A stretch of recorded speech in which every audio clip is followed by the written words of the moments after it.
than 7,000 cases, more than 170 people dead. The Wuhan coronavirus is deadly and it shows no signs of slowing down. What should the World Health Organization do? Intervene at the very least. You know what they did? They met and then they decided it wasn't serious enough. The WHO said the outbreak in China is not so serious, not enough to be declared a global health emergency.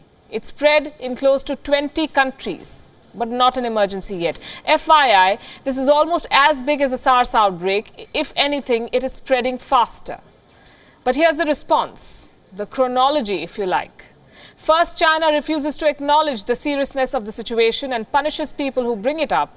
Then the WHO drags its feet. Then China refuses to share information with the world. The result is more deaths and panic the world over. On WION Edit, we discuss if the crisis could have been contained and who is to blame for its spread. At the onset, I must say this. We believe both China and the WHO tried to underplay this. Here's a story that has largely gone unreported. The WHO made an error in its assessments of the Wuhan coronavirus. On Monday, they released what they call a situational report on the outbreak. In the footnotes, on the first page, lies an admission. The WHO admitted that in its reports published on the 24th, 25th, and the 23rd of January, it had, quote-unquote, incorrectly summarized the risk for global level to be moderate. Basically, they had earlier said that the coronavirus poses a moderate risk, and now they agree that the assessment was wrong. It was way off the mark. So are they taking this outbreak seriously now? Apparently, they're being cautious.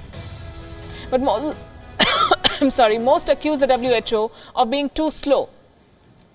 And this charge is not being made for the first time. In 2014, the WHO had faced severe criticism for downplaying the Ebola epidemic.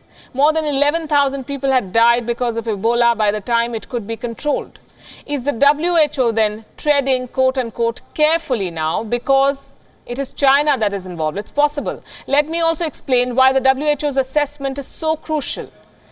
If this body declares the coronavirus a global emergency, the result will be more economic losses and damage to China's reputation.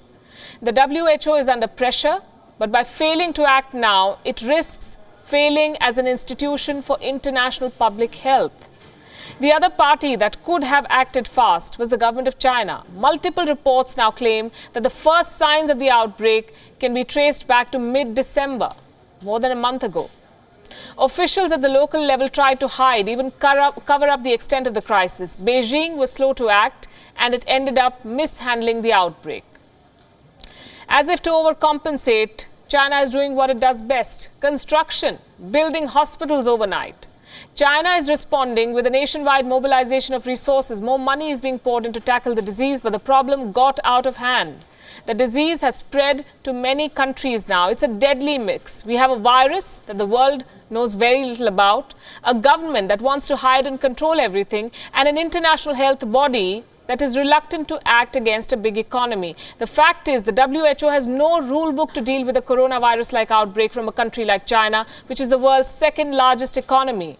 China has a history of hiding things, of state-sponsored lies. They did the same during the Sars outbreak. Even now, the Chinese have been accused of not sharing what they know about the virus. The need of the hour is a coherent global response, one that allows for collaboration between doctors, scientists, and health professionals, a team of global experts that can come up with solutions to end this outbreak.